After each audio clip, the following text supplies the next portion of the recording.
Hey, HannahMouse1 here. Welcome back to my daily Christmas game mini devlog series. This is my video on day 3, so be sure to check out parts 1 and 2, which are already available. Another super busy day for me, so I didn't get too much done, but I still have some stuff to show you, so let's get into it.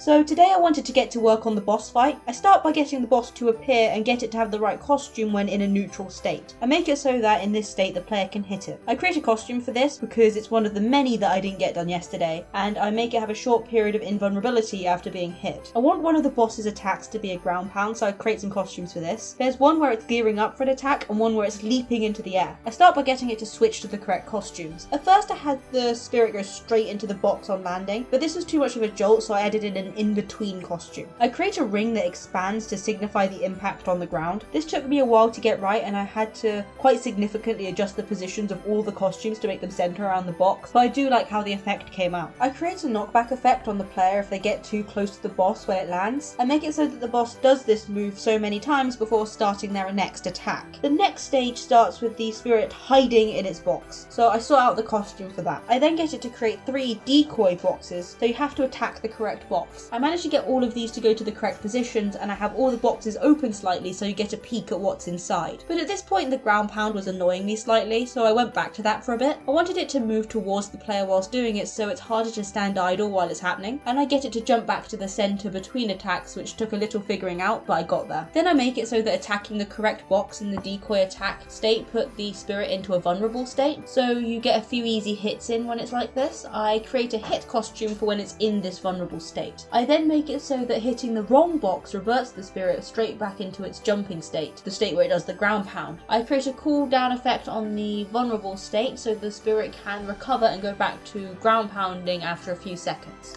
I want to add in a check to see if you meant to hit the boxes or if it was a byproduct of the swinging at something else, because the swing is wide.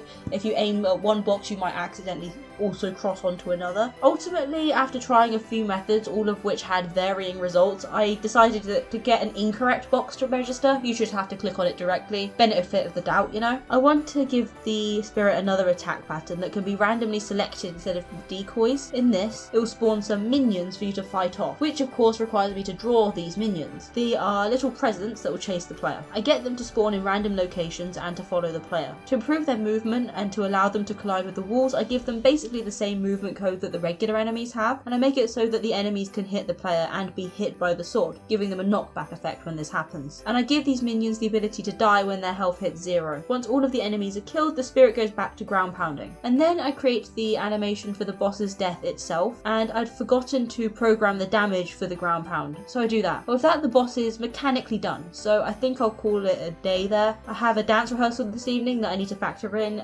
because I normally edit in the evenings and I need to factor in time to do that. So apart from that, thanks for watching. I hope you enjoyed this video. Like and subscribe if you did. It lets me know that this is something that you want to see more of. Apart from that, I'll see you tomorrow with the next part of this series. Bye!